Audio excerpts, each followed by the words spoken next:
Seguramente que todos los que estamos aquí recordamos que la semana pasada, no esta que, digamos, estamos acabando hoy, sino la anterior, el viernes y el sábado, aquí en Jerez se celebró un acontecimiento que lo trajo, digamos, la Alianza Evangélica Española.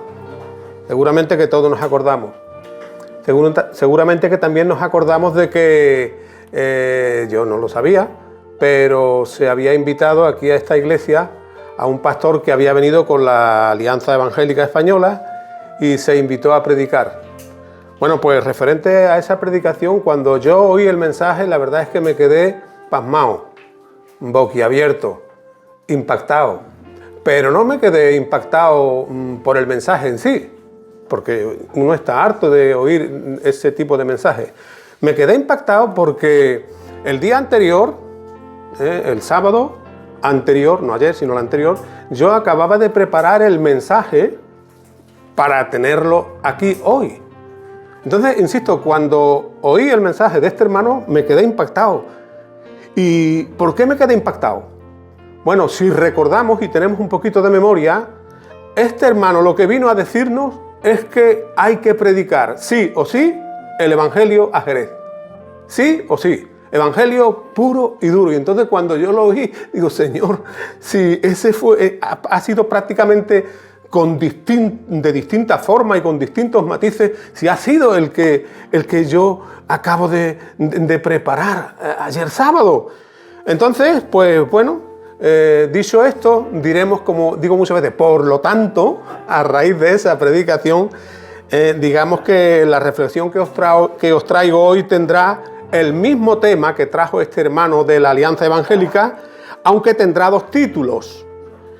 Uno referente a lo de que trajo este hermano, pero el título para lo que trajo este hermano aquí sería la campaña evangelística que Dios espera de su pueblo, que Dios espera de un cristiano verdadero. Y el segundo título, el peor pasaje. Un pasaje es un billete, por ejemplo, de avión o de barco, ¿no? El peor pasaje que podríamos comprar en la vida. Insisto, el título de esta reflexión es doble. El primero, la campaña evangelística que Dios espera de los verdaderos cristianos. Y el segundo título, el peor pasaje que podríamos comprar en la vida. A ver, seguro que todos conocemos que uno de los más grandes mandamientos del Señor es cuando Jesús dice a su iglesia, y que nosotros conocemos ese mandamiento como la Gran Comisión, pues esa Gran Comisión dice lo siguiente: id por todo el mundo y predicad el Evangelio a toda criatura. El que creyere y fuere bautizado será salvo, pero el que no creyere será condenado. Ese pasaje lo conocemos todos de sobra. Ahora bien, sobre este texto que acabo de leer, me gustaría daros dos datos muy importantes. El texto empieza diciendo: id y predicad el Evangelio. Id y predicad el Evangelio. No dice ir y predicar el Evangelio, sino id con D y predicad el Evangelio. Pero fijaros, como esas palabras id y predicad no acaban en R, sino que acaban en D, eso significa que es imperativo, que son imperativos. Y los imperativos de los verbos son órdenes. Es decir, órdenes, por ejemplo, que puede dar cualquier persona, pero que en esos momentos esa orden la estaba dando el Señor Jesucristo a sus discípulos. Ahora, digo esto porque los verbos, todos los verbos, por ejemplo, el verbo ir, cantar, comer, todos los verbos tienen cuatro formas que no admiten conjugación. Esos cuatro tiempos son el infinitivo, el gerundio, el participio y el imperativo. Ahora, voy a explicarme un poquito mejor para que todo el mundo me entienda y nadie tenga ninguna duda. El presente de indicativo, por ejemplo, del verbo ir, se conjugaría de esta forma. Todos lo sabemos. Yo voy, tú vas, él va, nosotros vamos, vosotros vais, ellos van. Ahora, ¿podríamos conjugar el imperativo del verbo ir que no es ir, que es id con D. ¿Podríamos conjugar el imperativo del verbo ir de la siguiente manera, de la misma forma? Por ejemplo, yo id, tú id, él id, y así hasta el final. Pues la verdad es que no podríamos conjugarlo. Y no podríamos decirlo así porque es acabado en D. E insisto, cuando acaba en D, es un imperativo o una orden. Es, por ejemplo, como cuando el capitán de un ejército dice a sus soldados, id al frente de batalla. No ir, sino id al frente de batalla. Los soldados van del tirón, entienden la orden. Por lo tanto, cuando el Señor dice, id por todo el mundo y predicad el Evangelio, nos está dando una orden, es decir, que vayamos y que prediquemos el Evangelio. Ahora, si un soldado militar obedece las órdenes de un superior, de sus superiores, porque fijaros, de lo contrario incluso podría caer en la pena de muerte si estuviera en tiempo de guerra, porque cuando un país está en guerra y los soldados se insubordinan, es decir, que no obedecen, les puede venir pena de muerte por insubordinación. Entonces, si un soldado obedece la orden de sus superiores, y podría caer en pena de muerte si está en tiempo de guerra, ¿no sería lógico, mis hermanos, que un soldado de Jesús obedeciera las órdenes de su Señor? ¿No sería más lógico incluso eso? Me gustaría que escucharais con atención las estrofas de un himno que se canta en muchas iglesias cristianas evangélicas y que yo he cantado muchas veces. Fijaros, soy un soldado de Jesús. Mi rey es el Señor, y no temeré llevar su cruz luchando por su amor. Luego dice, yo hablaré por mi Señor y confesaré mi fe. Su espíritu me ayudará y testificaré. Dice la siguiente estrofa, lucharon otros, se está refiriendo al pasado, lucharon otros por la fe. Cobarde no he de ser. Su espíritu me ayudará. Yo testificaré. Y la última estrofa dice, es menester quiere decir es preciso, es necesario, es menester que sea fiel y que nunca vuelva atrás, que siga siempre en pos de Él, en pos de Jesús, su gracia me dará. Hermanos, digo esto porque la Biblia es muy clara, es clarísima en cuanto a lo que verdaderamente agrada a Dios. Y es tan clara como el agua del manantial porque, por ejemplo, 1 Samuel 15, 22 dice que el Señor se complace en la obediencia, id, allá vamos, se complace más en la obediencia que en el sacrificio. ¡Ay, qué Señor! Se complace más en la obediencia que en el sacrificio. Pero por favor, que nadie entienda que tengamos que irnos a predicar a la Conchinchina ni a la otra parte del mundo, porque no es así. Tenemos que ir a predicar a nuestros vecinos, a nuestra tierra. En este caso, no es mi tierra, vuestra tierra, que yo la considero también como mía. A nuestra Jerusalén particular. Y esa Jerusalén particular es Jerez de la frontera. Escucha bien lo que Jesús dijo a un endemoniado que fue sanado de una posesión diabólica. Fijaros, cuando Jesús entraba en la barca, el que había sido poseído por demonios le rogaba que le permitiera acompañarle.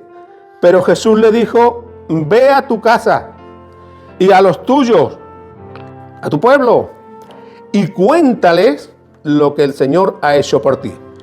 Y el hombre se fue a la región de Decápolis. Decápolis es una palabra que significa 10 ciudades. El hombre se fue por 10 ciudades predicando las grandes cosas que el Señor había hecho con ellos. Ese hombre se convirtió en aquel momento en un soldado de Jesús. Ve también es un imperativo. Ve.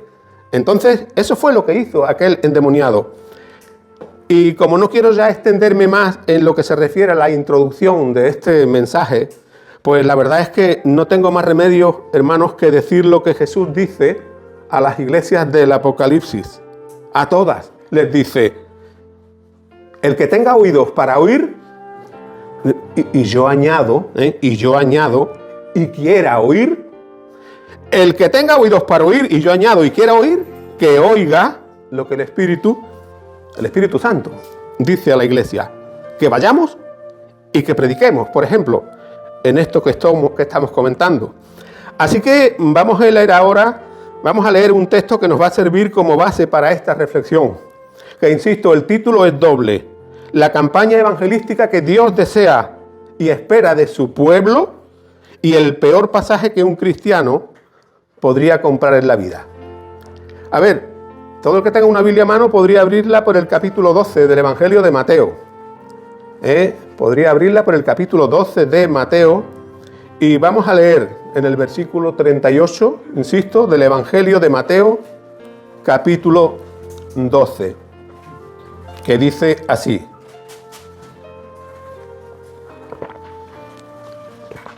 algunos escribas y fariseos le dijeron a Jesús, está hablando de Jesús.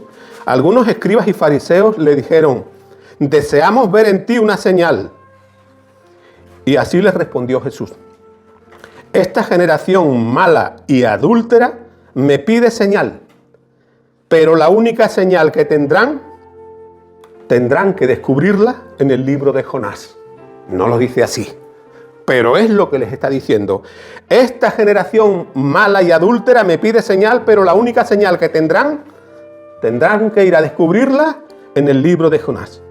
Y hasta aquí, mis hermanos, la lectura de la palabra de Dios. Ruego, espero y deseo de todo corazón que Él la bendiga a nuestro ser, como decía antes Ángel, nuestro ser, que la bendiga a nuestro ser. ¿Para qué? Para que esa palabra fructifique y que podamos ponerla en práctica. A ver, el libro de Jonás es un libro muy pequeñito.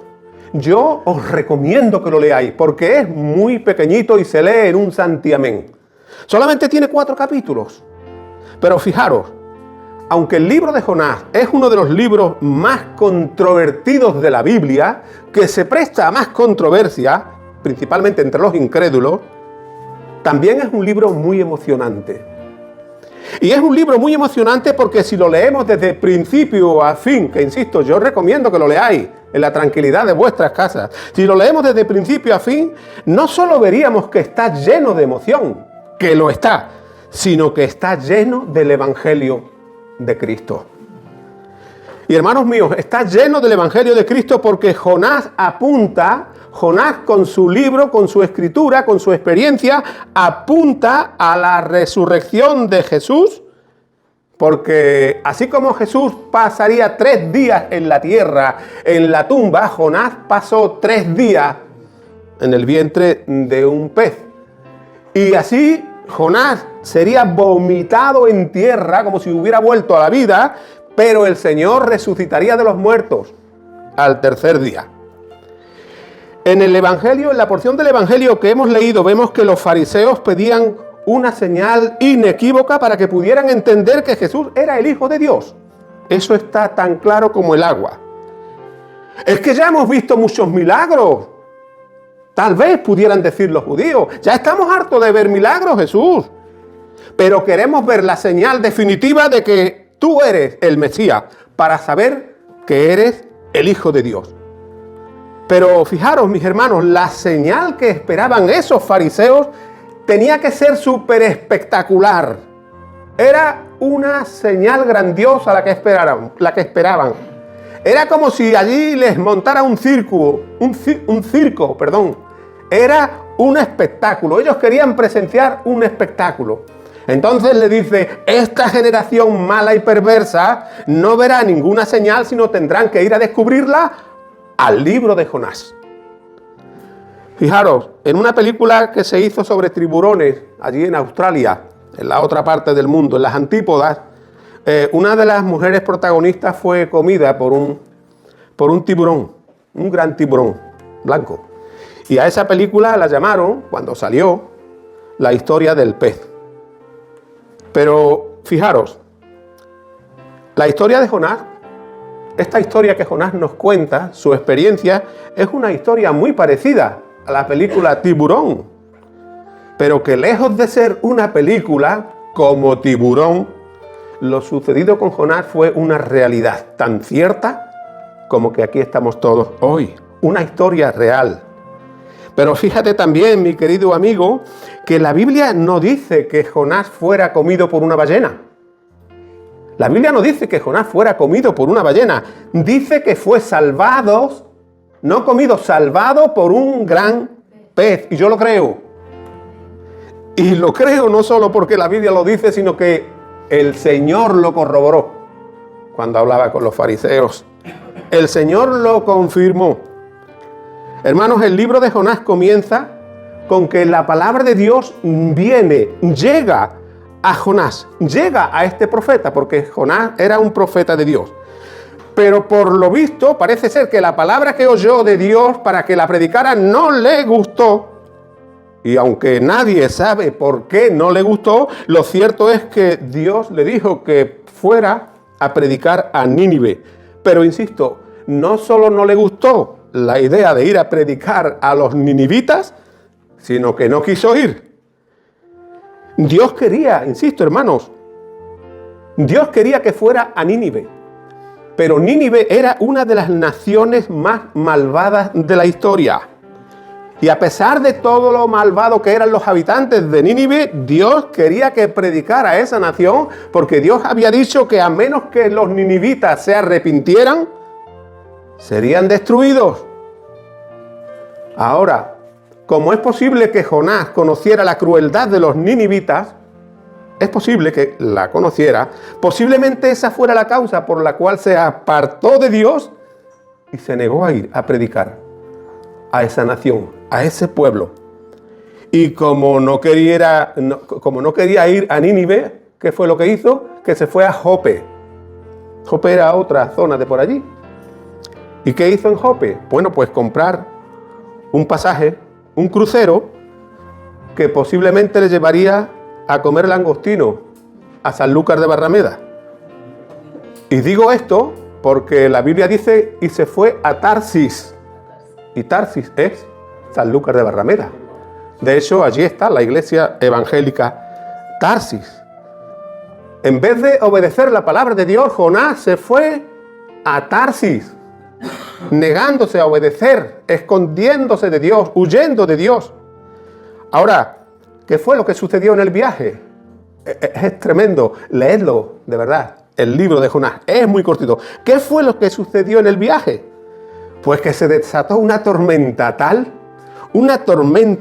grande, que hizo que toda la tripulación del barco empezara a temblar de miedo y ya pensaban que todos iban a morir ahogados. Y cuando los marineros vieron la aguja marear, como nosotros decimos aquí en Andalucía, cuando vieron la aguja marear y empezaron a ver que todo estaba perdido, ¿qué fue lo que hicieron? Pues todos, porque allí habría pasajeros de varios sitios, cada uno empezó a orar a su respectivo Dios. Pero como el capitán sabía que Jonás estaba huyendo de su Dios, porque Jonás estaba huyendo de su Dios, entonces le dice, Jonás, ¿qué vamos a hacer contigo? ¿Y sabéis lo que le dijo Jonás? Tiradme al agua, tiradme al agua. Y cuando caiga en el agua, tiradme por la borda. Y cuando caiga al agua, el mar se calmará. Hermanos, Jonás quería a toda costa desaparecer de la vista de Dios, pero no podía. Hay un texto que dice, no recuerdo dónde está, que dice, Señor, ¿a quién? ¿A dónde podré ir huyendo de tu presencia? Algo así. Efectivamente. Jonás quería a toda costa desaparecer de la vista de Dios, pero no podía. Y aunque este profeta de Dios, sabía que no podía huir de su Dios, de su Señor, él lo sabía, aunque él sabía que no podía huir de Dios, el diablo, esto es importante que lo entendamos, el diablo siempre tendrá un barco preparadito, ahí preparado, para los que quieran huir de su presencia. Jonás, insisto, no quería estar en la presencia de Dios, quería huir de la presencia de Dios. Sabía que no podía huir de la presencia de Dios, pero insisto, el diablo siempre tendrá un barco ahí amarradito, en puerto, para cuando el cristiano quiera huir de su presencia. Jonás pensó que había pagado el precio de los langostinos. Incluso tal vez hasta el capitán y muchos de los que viajaban con él lo habían pagado.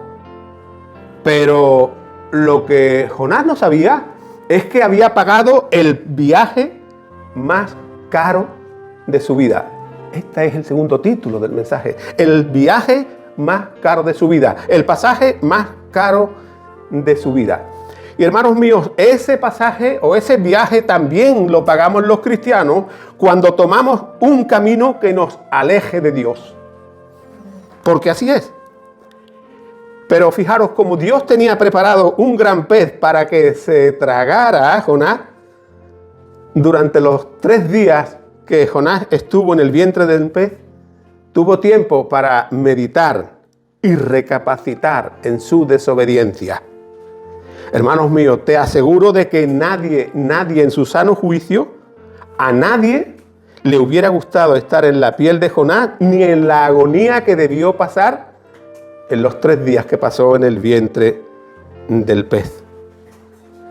Pero quiero deciros algo que nunca deberíamos olvidar, que el cristiano tiene 2 formas. El cristiano tiene 2 formas o 2 maneras de encontrar, por una parte, o de evitar el juicio de Dios. El cristiano tiene 2 maneras de encontrar, por una parte, o evitar el juicio de Dios. ¿Cuáles son? O resistir e ir más profundo en nuestro pecado como hizo Jonás, o volvernos a Dios. No hay otra manera.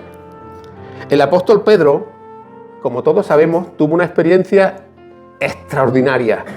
Caminaba sobre las aguas y no se hundía.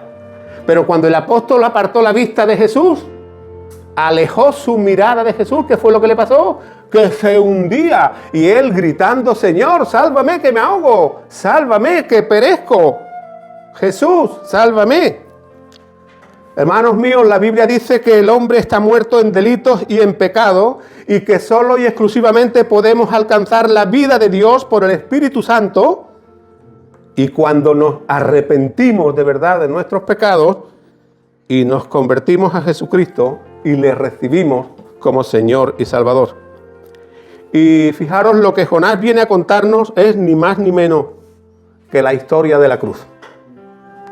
Lo que Jonás, resumiendo un poquito su libro, lo que nos cuenta es la historia de la cruz. Es decir, que Jesús murió, que fue enterrado por 3 días, que estuvo 3 días en la tierra, como Jonás en el interior del pez. Esa es la historia de Jesús. Por lo tanto, así como Jonás fue puesto en el vientre del pez y el pez lo echó a tierra al 3er día, Jesús también resucitaría y resucitó al 3er día. Pero Jonás no. Jesús no solo está vivo, sino que también está aquí hoy en medio de nosotros. También está aquí en medio de nosotros, porque donde hay 2 o 3 reunidos en el nombre de Jesús, allí está Él, en medio de nosotros. Y hermanos míos, puesto que Jesús está en medio de nosotros, tal vez Él quisiera cambiar en alguna de nuestras vidas lo que realmente necesite ser cambiado. Porque el que diga que no necesita cambiar nada en su vida, yo no me lo creo. Porque si me miro a mí, entonces la lista no pararía de apuntar las cosas que tendría que cambiar en mi vida. El Señor está en medio de nosotros y Él quiere cambiar en nosotros todo lo que necesite ser cambiado. ¿Para qué? Para que tengamos la paz y el gozo, que no digo que no hayamos experimentado, pero no el gozo que Él quiere que experimentemos, total y pleno. Y esta es la historia de Jonás. El Señor da una orden a un pez, traga a Jonás, y al 3er día Jonás fue vomitado en tierra. ¿Pero qué pasó cuando lo vomitó en tierra? Que otra vez vino la palabra de Dios a Jonás. Dios le dio una segunda oportunidad a Jonás y le dijo que fuera a predicar a Nínive. Y Jonás obedeció. Voy a deciros otra cosa que tampoco deberíamos olvidar. que todos los cristianos que predicaron el Evangelio lo hicieron públicamente. Todos los cristianos, principalmente en la era neotestamentaria y también a lo largo de los siglos, todos los cristianos que predicaron el Evangelio lo predicaron públicamente. Por lo tanto, es en público, mis hermanos, como deberíamos ir a esta generación de Jerez. Y que nadie me malinterprete, porque con esto no estoy diciendo que se tienen que perder nuestros cultos dominicales, porque no es así. El Señor dice que no dejemos de reunirnos como algunos ya tenían por costumbre. Lo que hacemos aquí los domingos es correcto, es justo, es necesario y es lo que el Señor desea. Pero aquí nos edificamos los unos a los otros. Pero tenemos que ir a las ovejas perdidas de Nínive, y nuestra Nínive es Jerez. La Biblia dice que la campaña evangelística más grande de todos los tiempos, fijaros, la campaña evangelística más grande de todos los tiempos y el avivamiento más grande de todos los tiempos no fue en Pentecostés, sino en Nínive. Y el predicador fue Jonás y no el apóstol Pedro. Nínive fue una región, era una región en la que vivían. También depende un poquito del comentarista, del que ha estudiado la situación, ¿no? Pero que aproximadamente era una región donde vivían alrededor de 500.000 de personas. Y dice la Biblia que empezando por el rey, toda Nínive se arrepintió. Toda Nínive se arrepintió. Y como toda Nínive se salvó, eso mismo podría suceder en Jerez. Y hermanos míos, ¿no sería maravilloso que todos los jerezanos se arrepintieran y se volvieran a Dios? Pues claro que sí, los jerezanos, los gaditanos y los de Villanueva del Trabuco. Eso sería maravilloso. Cuando el rey de Nínive fue consciente de su pecado y se arrepintió, ¿sabéis qué fue lo que hizo? Él propuso hacer ayuno y oración a toda la región. Y los ninivitas se arrepintieron. Ayunaron y oraron. Una pregunta. ¿Sería posible que toda la ciudadanía de Jerez se arrepintiera, ayunara y orara? Pues claro que sí. Claro que sí. ¿No va a ser posible? Pero eso solo será posible si cada cristiano se convierte en un verdadero Jonás. Si no se convierte en un verdadero Jonás, eso no será posible. Y fijaros, fue tan tremendo, fue tan maravillosa la conversión y el avivamiento que hubo en Nínive, que Jesús no solo los cita ante los fariseos, sino que también dice que se levantarán, y yo añadiría, contra esa generación de fariseos, pero también podría levantarse contra una generación de cristianos tibios. Porque, hermanos míos, los ninivitas sí se arrepintieron. Los ninivitas sí se arrepintieron. Pero yo sinceramente creo de corazón, y me pongo yo el primero, que a los cristianos de hoy, por desgracia, nos hace falta mucho arrepentimiento. Y fijaros, si los ninivitas se arrepintieron con la predicación de un solo hombre, de Jonás, con mayor razón deberían haberse arrepentido los fariseos del tiempo de Jesús, aquellos con los que estaba hablando y les estaba contando la historia de Jonás. Con mayor razón tendrían que haberse arrepentido no solamente los fariseos, sino los cristianos de hoy. ¿Y por qué? Pues porque tenemos, como les dijo a los fariseos, delante a uno más grande que Jonás, Jesús. Por lo tanto, sabéis que me encantan los por lo tanto. Cada vez que digo un por lo tanto, yo creo, por lo menos así lo creo, que viene algo importante. Por lo tanto, si el cristiano actual no se arrepiente de su comodidad y de su buena vida, de su comodidad y su buena vida, y se vuelve a Jesús, el juicio de Jesús podría llegarnos en cualquier momento. Y aquí no estamos hablando de que no sean creyentes ni no. El juicio de Jesús con cualquier castigo, como le sucedió a Jonás. Porque Jonás no era un falso profeta, era un profeta de Dios. Y anda que el castigo que le vino, yo no lo quiero para nadie. Yo no lo quiero para nadie. Hermano, Noé estuvo predicando el arrepentimiento alrededor de 80 años antes de que comenzara el diluvio. Alrededor de 80 años antes que comenzara el diluvio. Pero fijaros, Dios incluso dijo a Noé que daría una segunda oportunidad de 7 días más para que se arrepintieran. Pero no quisieron arrepentirse. La humanidad no quiso arrepentirse. Y yo me pregunto, ¿a cuántos predicadores hemos oído en nuestra vida cristiana? Yo he oído ya, yo qué sé. ¿En cuántas iglesias hemos oído el mensaje del arrepentimiento? Esto es posible también. Tal vez a algunos le haya sucedido en más de un culto. ¿En cuántos cultos tal vez nos hayamos levantado la mano para que oraran por nosotros? Cuando yo predico en la cárcel, cuando he predicado en la cárcel y hacía un llamamiento, no hacía un llamamiento a la conversión, hacía un llamamiento a orar por ellos. Porque la conversión no es levanta la mano, te levanta, oran por ti, ya está. Cristianito, como una varita mágica. No. ¿En cuántos cultos tal vez hayamos levantado la mano para que oraran por nosotros? Hermanos, los ninivitas solo oyeron una predicación. Una predicación. Y aquí el que más y el que menos lleva años oyendo el mensaje. Los ninivitas, insisto, solo escucharon una predicación, pero con una sola predicación bastó para que se arrepintieran. Y fijaros, Jonás no fue un hombre débil. A pesar de que él se negara a predicar en un momento de debilidad, él no fue un hombre débil porque se arrepintió y predicó. Por lo tanto, mis hermanos, fijaros lo que voy a decir ahora, tanto la debilidad como la desobediencia de Jonás y su arrepentimiento nos enseñan a todos nosotros, al pueblo de Dios, que también podríamos hacer lo mismo con Nínive, pero no con la Nínive literal, sino con nuestra Nínive personal, que es Jerez.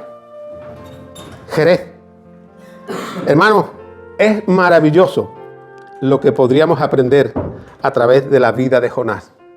Insisto, creo que es la tercera vez que os lo digo. Os recomiendo que leáis el libro de Jonás. Es maravilloso lo que podríamos aprender a través de la vida de Jonás. Y es maravilloso todo esto que podríamos aprender, porque aprendiendo todo lo que podemos aprender, vemos y entendemos cuán grande es el amor de Dios y cuánto se preocupa Él por nuestras vidas, por nosotros. Un portero de un equipo alemán que estaba jugando una final de no recuerdo de qué era, pues resulta de que estaba ya prácticamente casi al terminar el partido, iba ganando, y entonces le metieron un gol por un despiste que tuvo, por un fallo que tuvo el portero. Faltaban nada, 2 minutos o 1 minuto para acabar el partido, ni tiempo de sacar el otro equipo, su equipo, y ya pues pitarían el final. Y lloraba, y el hombre no quería salir, porque ya había prórroga, tenía que jugar la prórroga, y el portero no quería salir, estaba desconsolado.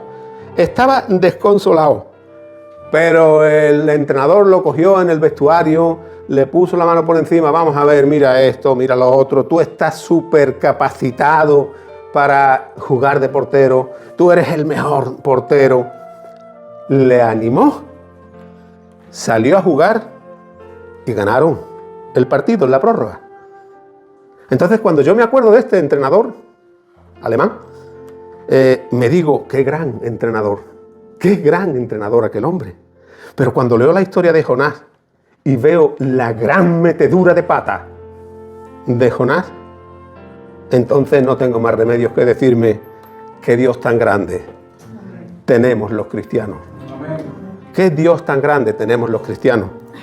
Y hermanos míos, la grandeza de Dios es porque Él es el Dios de las segundas oportunidades. De la segunda, de la tercera y de la cuarta, porque está dándonos oportunidades a cada momento.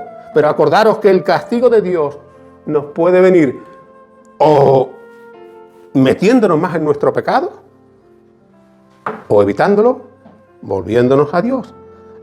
Entonces, si el Señor Dios nos está dando una nueva oportunidad para ir a nuestra Nínive particular, que es Jerez, esa oportunidad deberíamos aprovecharla. No sea que salte una ballena del río Guadalete y nos coma todo, y nos engulla todo. Una ballena del río Guadalete. Y digo esto, hermanos, porque de verdad me gustaría que pudiéramos tener una actitud humilde ante Dios y que pudiéramos recapacitar ante Dios en todo esto y en toda esta campaña evangelística de Jonás. Y que esa campaña tal vez pudiéramos hacerla nosotros. Una campaña que hizo Jonás donde no había un guitarrista. Una campaña donde tampoco había un coro de alabanza como el que ha deleitado nuestros oídos hoy, sino una campaña en la que Dios ablandó el corazón de los de Nínive, tal como podría ablandar el corazón de Jerez. Por lo tanto, insisto, hermanos, me gustaría que pudiéramos meditar en lo que Dios podría hacer a través de nuestra predicación literal a Jerez. Pero claro está, eso solo será posible si no nos vamos de crucero para Tarsis, como hizo Jonás, y no le damos la espalda a Dios, sino que nos quedamos aquí, en Jerez. Estoy seguro de que muchos de los que estamos aquí hemos sido bautizados y nos consideramos miembros tal vez de esta iglesia. Y fijaros, aunque tal vez pensemos que aún nos falta algo que Dios nos estuviera pidiendo, pero que no tenemos la iniciativa de tomar como tomó Jonás, yo creo que hoy sería el momento de prometer al Señor que tomamos esa iniciativa de llevar el Evangelio directamente a Jerez. Directamente a Jerez. Por lo tanto, mis hermanos, si esto fuera así, hoy podría ser el mejor momento para recapacitar y levantar unos pies tal vez atrofiados para patear Jerez. Llenarlo del Evangelio con una campaña evangelística como la que hizo Jonás en Nínive. Jonás se metió en un pueblo violento. Era una de las naciones más malvadas de la tierra en el mundo conocido de aquellos entonces. Jonás, insisto, se metió en un pueblo muy violento y sin la ayuda de un compañero, pero Dios estaba con él. Jonás estuvo solo ante el peligro, como aquella película de Gary Cooper, me parece a mí que es. Pero Dios estaba con él. Y si Dios estaba con él, que no nos quepa la menor duda de que si vamos a nuestra Nínive personal, que es Jerez, y en Jerez hay mucho arte y muy buena gente, que no nos quepa la menor duda que Dios estará a nuestro lado. Y si, como dice el sabio refrán, la unión hace la fuerza, y encima de que la unión hace la fuerza, que no somos uno como Jonás, sino somos muchos, encima tenemos al todopoderoso Dios de nuestra parte, entonces tenemos que hacer lo posible por conquistar Jerez. Escucha atentamente, ya estoy acabando. Escucha atentamente lo que dice Romanos 10. Romanos 10. Para Dios no hay diferencia entre un judío y un griego, porque Él es el Señor de todos y es rico para con todos los que le invocan. Porque todo aquel que invocar el nombre del Señor será salvo. Por lo tanto, por lo tanto lo pongo yo, para animar un poquito el texto. Por lo tanto, ¿cómo invocarán a aquel es Jesús, en quien no han creído? ¿Y cómo creerán en aquel, que es Jesús, de quien no han oído? ¿Y cómo oirán si no hay nadie como Jonás, que vaya y les predique? ¿Y cómo predicarán si no fueran enviados? Y dice, como está escrito, qué bonitos son los pies, con callos y juanetes, pero qué bonitos son los pies de los que anuncian la paz. Y por último me gustaría acabar con un par de textos. Marcos 4:35. Cuando llegó la noche, Marcos 4:35. No lo voy a leer entero. Dice, cuando llegó la noche, dijo Jesús a sus discípulos, pasemos al otro lado. Pregunta, ¿al otro lado de qué? ¿O de dónde y para qué? Era de noche. Cuando llegó la noche, era de noche. Seguramente que los discípulos ya se habían ganado el sueldo con el trabajo, con la predicación que habían hecho durante todo el día. Ellos podrían haber dicho, Señor, no se llama más plasta, no se llama más agua fiesta. ¿Tú quieres pasar al otro lado? Venga, mañana pasamos. Mañana a las 6 de la mañana nos levantamos, tomamos el bote y pasamos al otro lado. Pero déjanos dormir, que ya es tarde. Ninguno de ellos hizo eso, sino que todos se callaron, obedecieron y pasaron al otro lado. ¿Pero sabéis por qué pasaron al otro lado? Porque Jesús sabía que allí había un endemoniado en la región de Gadara. El otro lado era la región de Gadara y allí había un endemoniado que iba a morir sin Dios y sin esperanza. Y el Señor quería pasar al otro lado. Y los discípulos obedecieron. Y hermanos míos, es que en este lado, en el templo, estamos todos muy guapos en este lado. Pero tenemos que ser guapos en el otro lado.